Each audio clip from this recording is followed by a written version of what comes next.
سيقول السفهاء من الناس ما ولاهم عن قبلتهم التي كانوا عليها قل لله المشرق والمغرب يهدي من يشاء إلى صراط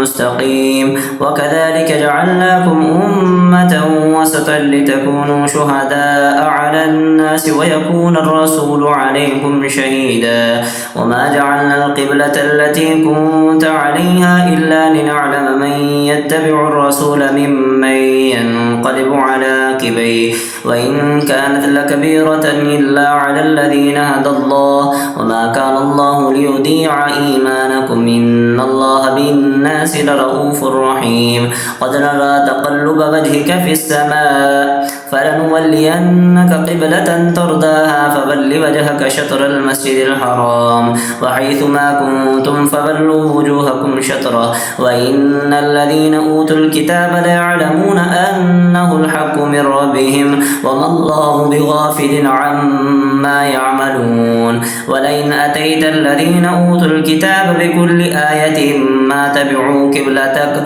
وما أنت بتابع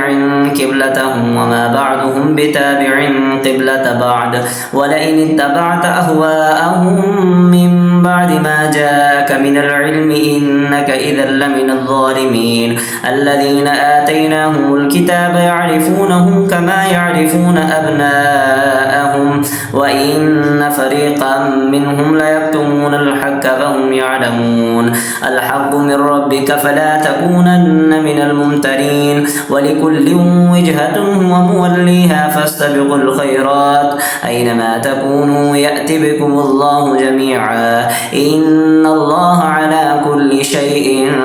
قدير ومن حيث خرجت فول وجهك شطر المسجد الحرام وإنه للحق من ربك وما الله بغافل عما تعملون ومن حيث خرجت فول وجهك شطر المسجد الحرام وحيث ما كنتم فولوا وجوهكم شطره لئلا يكون للناس عليكم حجة إلا الذين ظلموا منهم فلا تخشوهم واخشوني وليتم نعمتي عليكم ولعلكم تهتدون كما أرسلنا فيكم رسولا منكم يتلو عليكم آياتنا ويزكيكم ويعلمكم الكتاب والحكمة ويعلمكم ما لم تكونوا تعلمون فاذكروني يذكركم واشكروا لي ولا تكفرون يا أيها الذين آمنوا استعينوا بالصبر والصلاة إن الله مع الصابرين ولا تقولوا لمن يقتل في سبيل الله أموات بل أحياء ولكن لا تشعرون ولنبلونكم بشيء من الخوف والجوع ونقص من الأموال والأنفس والثمرات وبشر الصابرين الذين إذا أصابتهم مصيبة قالوا إنا لله وإنا إليه راجعون أولئك عليهم صلوات من ربهم ورحمة وأولئك هم المهتدون إن الصفا والمروة من شعائر الله فمن حج البيت أو اعتمر فلا جناح عليه أن يطوف بهما ومن تطوع خيرا فإن الله شاكر عليم إن الذين يكتمون ما أنزلنا من البينات والهدى من بعد ما بيناه للناس في الكتاب أولئك يلعنهم الله ويلعنهم اللاعنون إلا الذين تابوا واصلحوا وبينوا فأولئك أتوب عليهم وأنا التواب الرحيم إن الذين كفروا وماتوا وهم كفار أولئك عليهم لعنة الله والملائكة والناس أجمعين خالدين فيها لا يخفف عنهم العذاب ولا هم ينظرون وإلهكم إله واحد لا إله إلا هو الرحمن الرحيم إن في خلق السماوات والأرض واختلاف الليل والنهار والفلك التي تجري في البحر بما ينفع الناس وما أنزل الله من السماء من ماء فأحيا به الأرض بعد موتها وبث فيها من كل دابة وتصريف الرياح والسحاب المسخر بين السماء والأرض لآيات لقوم يعقلون ومن الناس من يتخذ من دون الله أندادا يحبونهم كحب الله والذين آمنوا أشد حبا لله ولو يرى الذين ظلموا إذ يرون العذاب أن القوة لله جميعا وأن الله شديد العذاب إذ تبرأ الذين اتبعوا من الذين اتبعوا ورأوا العذاب وتقطعت بهم الأسباب وقال الذين اتبعوا لو أن لنا كرة فنتبرأ منهم كما تبرأوا منا كذلك يريهم الله أعمالهم حسرات عليهم وما هم بخارجين من النار يا أيها الناس كلوا مما في الأرض حلالا طيبا ولا تتبعوا خطوات الشيطان إنه لكم عدو مبين إنما يأمركم بالسوء والفحشاء وأن تقولوا على الله ما لا تعلمون وإذا قيل لهم اتبعوا ما أنزل الله قالوا بل نتبع ما ألفينا عليه آباءنا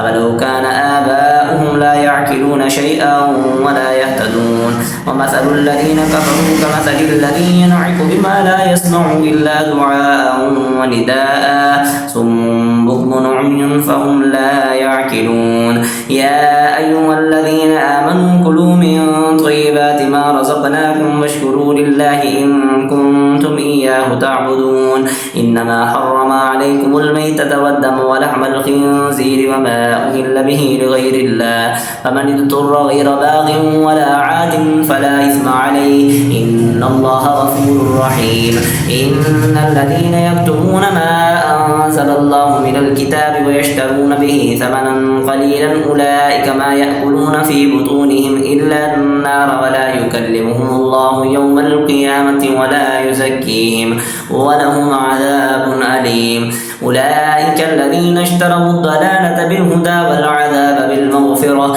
فما أصبرهم على النار ذلك بأن الله نزل الكتاب بالحق وإن الذين اختلفوا في الكتاب لفي شقاق بعيد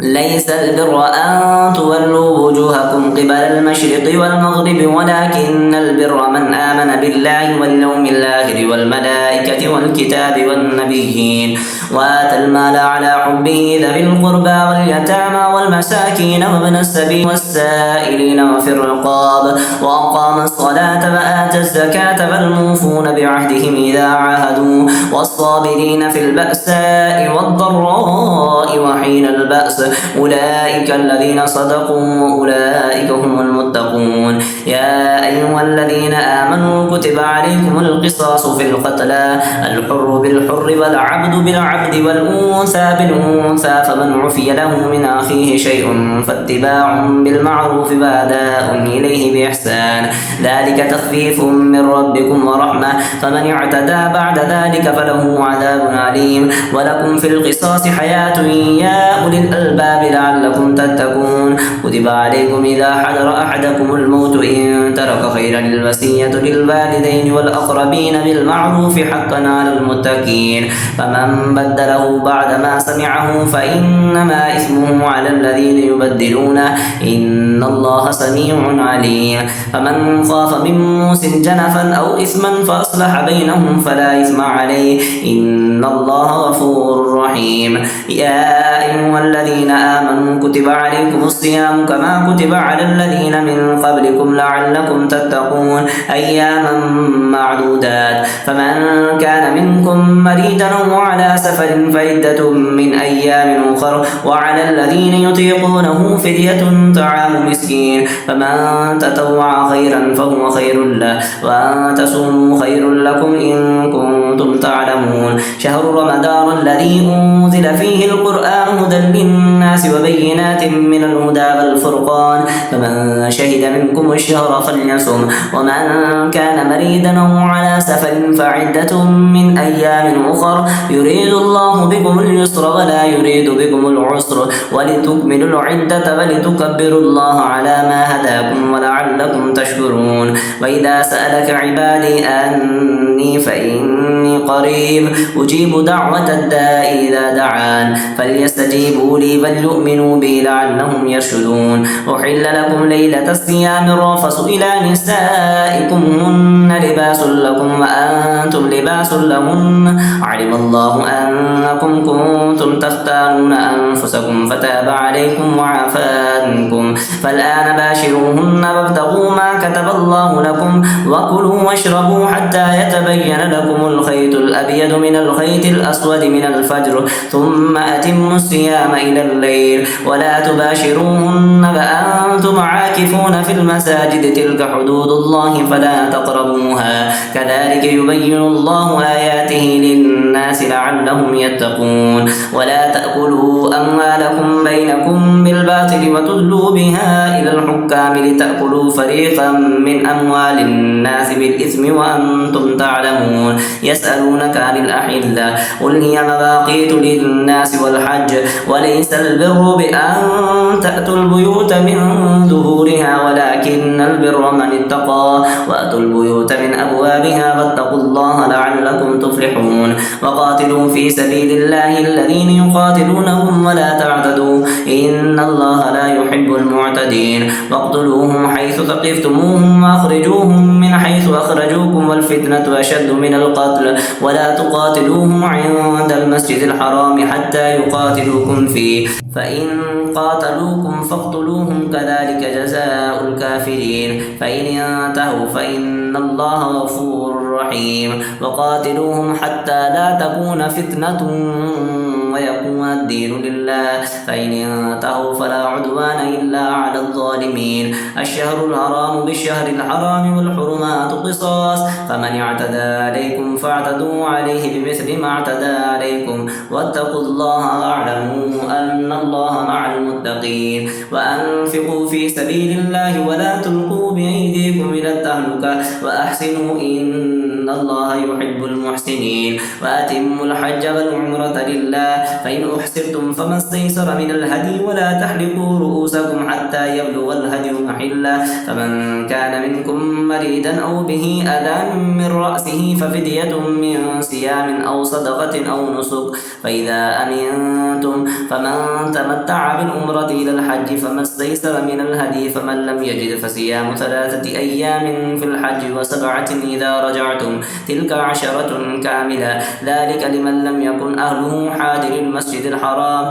واتقوا الله واعلموا أن الله شديد العقاب. الحج أشهر معلومات فمن فرض فيهن الحج فلا رفث ولا فسوق ولا جدال في الحج وما تفعلوا من خير يعلمه الله وتزودوا فإن خير الزاد التقوى واتقون يا أولي الألباب. ليس عليكم جناح أن تبتغوا فضلا من ربكم فإذا أفضتم من عرفات فاذكروا الله عند المشعر الحرام واذكروه كما هداكم وإن كنتم من قبله لمن الضالين. ثم أفيدوا من حيث أفاد الناس واستغفروا الله إن الله غفور رحيم. فإذا قضيتم مناسككم فاذكروا الله كذكركم آباءكم أو أشد ذكرا فمن الناس من يقول ربنا آتنا في الدنيا وما له في الآخرة من خلاق ومنهم من يقول ربنا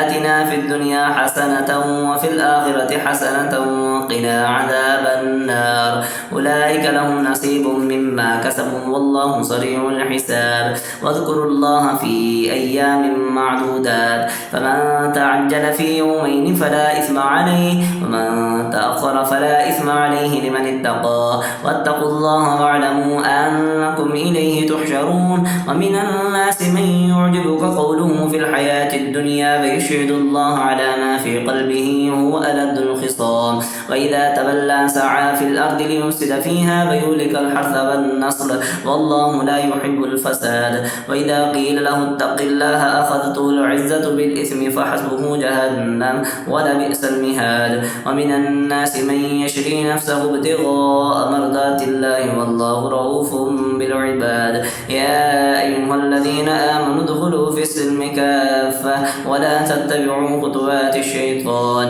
إنه لكم عدو كتاب مبين. فإن زللتم من بعد ما جاءتكم البينات فاعلموا أن الله عزيز حكيم. هل ينظرون إلا أن يأتيهم الله في ذلل من الغمام والملائكة وقضي الأمر وإلى الله ترجع الأمور. سل بني إسرائيل كم آتيناهم من آية بينة ومن يبدل نعمة الله من بعد ما جاءته فإن الله شديد العقاب. زين للذين كفروا الحياة الدنيا ويسخرون من الذين آمنوا والذين اتقوا فوقهم يوم القيامة والله يرزق من يشاء بغير حساب. كان الناس أمة واحدة فبعث الله النبيين مبشرين ومنذرين وأنزل معهم الكتاب بالحق ليحكم بين الناس فيما اختلفوا فيه وما اختلف فيه إلا الذين أوتوه من بعد ما جاءتهم البينات بغيا بينهم فهدى الله الذين آمنوا لما اختلفوا فيه من الحق بإذنه والله يهدي من يشاء إلى صراط مستقيم. أم حسبتم أن تدخلوا الجنة ولما يأتكم مثل الذين خلوا من قبلكم مستهم البأساء والضراء وزلزلوا حتى يقول الرسول والذين آمنوا معه متى نصر الله ألا إن نصر الله قريب. يسألونك ماذا ينفقون قل ما أنفقتم من خير فللوالدين والأقربين واليتامى والمساكين وابن السبيل وما تفعلوا من خير فإن الله به عليم. كتب عليكم القتال وهو كره لكم وعسى أن تكرهوا شيئا وهو خير لكم وعسى أن تحبوا شيئا وهو شر لكم والله يعلم وأنتم لا تعلمون. يسألونك عن الشهر الحرام قتال فيه قل قتال فيه كبير وصد عن سبيل الله وكفر به والمسجد الحرام إخراج أهله منه أكبر عند الله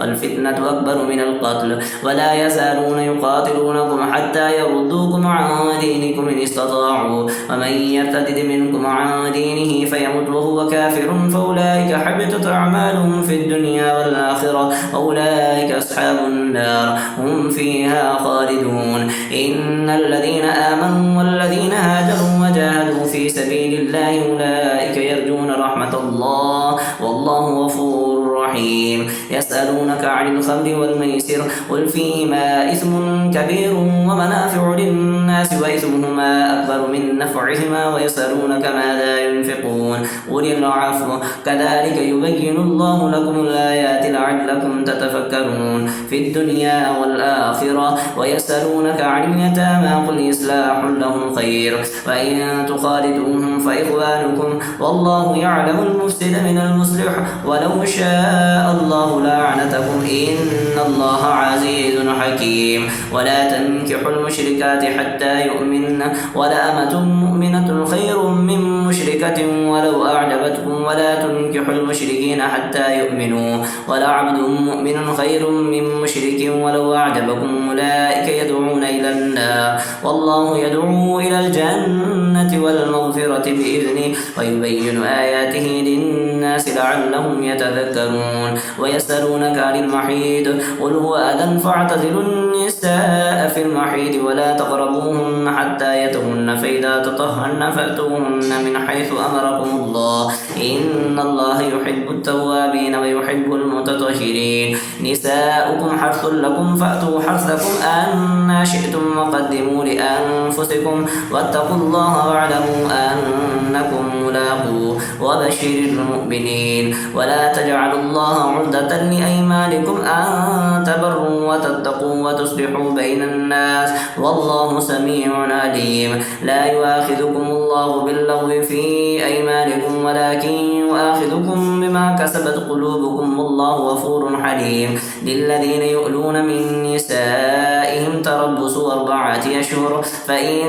فاءوا فإن الله غفور رحيم. وإن عزموا الطلاق فإن الله سميع عليم. والمطلقات يتربصن بأنفسهن 3 قروء ولا يحل لهن أن يكتمن ما خلق الله في أرحامهن إن كن يؤمن بالله واليوم الآخر وبعولتهن فأولئكن أحق بردهن في ذلك إن أرادوا إصلاحا ولهن مثل الذي عليهن بالمعروف وللرجال عليهن درجة والله عزيز حكيم. الطلاق مرتان فإمساكم بمعروف أو تسريح بإحسان ولا يحل لكم أن تأخذوا مما آتيتموهن شيئا إلا أن يخافا ألا يقيما حدود الله فإن خفتم ألا يقيما حدود الله فلا جناح عليهما فيما افتدت به تلك حدود الله فلا تعتدوها ومن يتعد حدود الله فأولئك هم الظالمون. فإن طلقها فلا تحل له من بعد حتى تنكح زوجا غيره فإن طلقها فلا جناح عليهما أن يتراجعا إن ظنا أن يقيما حدود الله وتلك حدود الله يبينها لقوم يعلمون. وإذا طلقتم النساء فبلغن أجلهن فامسكوهن بمعروف أو سرحوهن بمعروف ولا تمسكوهن ضرارا لتعتدوا ومن يفعل ذلك فقد ظلم نفسه ولا تتخذوا آيات الله هزوا واذكروا نعمة الله عليكم وما أنزل عليكم من الكتاب والحكمة يعظكم به واتقوا الله واعلموا أن الله بكل شيء عليم. وإذا طلقتم النساء فبلغن أجلهن فلا تعذروهن أن ينكحن أزواجهن إذا تراضوا بينهم بالمعروف ذلك يوعظ به من كان منكم يؤمن بالله واليوم الآخر ذلكم أزكى لكم وأطهر والله يعلم وأنتم لا تعلمون. والوالدات يرضعن أولادهن حولين كاملين لمن أراد أن يتم الرضاعة وعلى المولود له رزقهن وكسوتهن بالمعروف لا تكلف نفس إلا وسعها لا تضار والدة بولدها ولا مولود له بولده وعلى الوارث مثل ذلك فإن أرادا فصالا عن تراض منهما فتشاور فلا جناح عليهما. وإن أردتم أن تسترضعوا أولادكم فلا جناح عليكم إذا سلمتم ما آتيتم بالمعروف واتقوا الله واعلموا أن الله بما تعملون بصير. والذين يتوفون منكم ويذرون أزواجا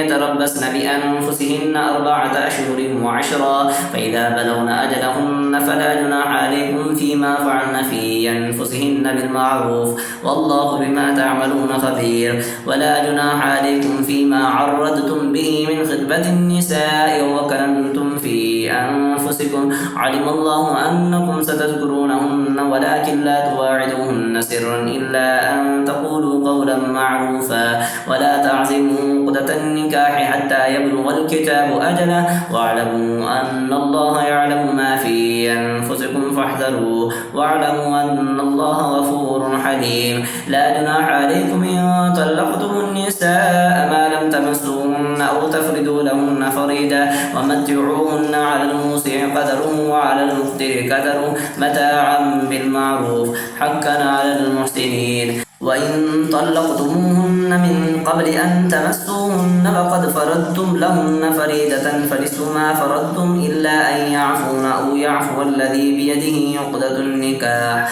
وأن تعفوا أقرب للتقوى ولا تنسبوا الفضل بينكم إن الله بما تعملون بصير. حافظوا على الصلوات والصلاة الوسطى وقوموا لله قانتين فإن خفتم فرجالا أو ركبانا فإذا أمنتم فاذكروا الله كما علمكم ما لم تكونوا تعلمون. والذين يتوفون منكم ويذرون أزواجا وصية لأزواجهم متاعا إلى الحول غير إخراج فإن خرجن فلا جناح عليكم فيما فعلن في أنفسهن من معروف والله عزيز حكيم. وللمطلقات متاع بالمعروف حقا على المتقين كذلك يبين الله لكم آياته لعلكم تعقلون. ألم تر إلى الذين خرجوا من ديارهم وهم ألوف حذر الموت فقال لهم الله موتوا ثم أحياهم إن الله لذو فضل على الناس ولكن ولكن أكثر الناس لا يشكرون وقاتلوا في سبيل الله واعلموا أن الله سميع عليم من ذا الذي يقرض الله قرضا حسنا فيضاعفه له وضعافا كثيرا والله يقبض ويبسط وإليه ترجعون ألم تر إلى الملأ من بني إسرائيل من بعد موسى إذ قالوا لنبي له ابعث لنا ملكا نقاتل في سبيل الله قال هل عسيتم إن كتب عليكم القتال ألا تقاتلوا قالوا وما لنا ألا نقاتل في سبيل الله وقد أخرجنا من ديارنا وأبنائنا فلما كتب عليهم القتال تولوا إلا قليلا منهم والله عليم بالظالمين وقال لهم نبيهم إن الله قد بعث لكم طالوت ملكا قالوا أنى يكون له الملك علينا ونحن أحق بالملك منه ولم يؤت سأة من المال قال إن الله اصطفاه عليكم وزاده بسطة في العلم والجسم والله يؤتي ملكه من يشاء والله واسع عليم وقال لهم نبيهم إن آية ملكه أن يأتيكم التابوت فيه سكينة من ربكم وبقية مما ترك آل موسى وآل هارون تحمل الملائكة إن في ذلك لآية لكم إن كنتم مؤمنين فلما فصل طالوت بالجنود قال إن الله مبتليكم بنهر فمن شرب منه فليس مني ومن لم يطعمه فإنه مني إلا من اغترف غرفة بيده فشربوا منه إلا قليلا منهم فلما جاوزه هو والذين آمنوا معه قالوا لا طاقة لنا اليوم بجالوت وجنوده قال الذين يظنون أنهم ملاقوا الله كم من فئة قليلة غلبت فئة كثيرة بإذن الله والله مع الصابرين ولما برزوا لجالوت وجنوده قالوا ربنا أفرغ علينا صبرا وثبت أقدامنا وانصرنا على القوم الكافرين فهزموهم بإذن الله وقتل داود جالوت وآتاه الله الملك والحكمة وعلمه مما يشاء ولولا دفع الله الناس بعدهم ببعد لفسدت الأرض ولكن الله ذو فضل على العالمين تلك آيات الله نتلوها عليك بالحق وإنك لمن المرسلين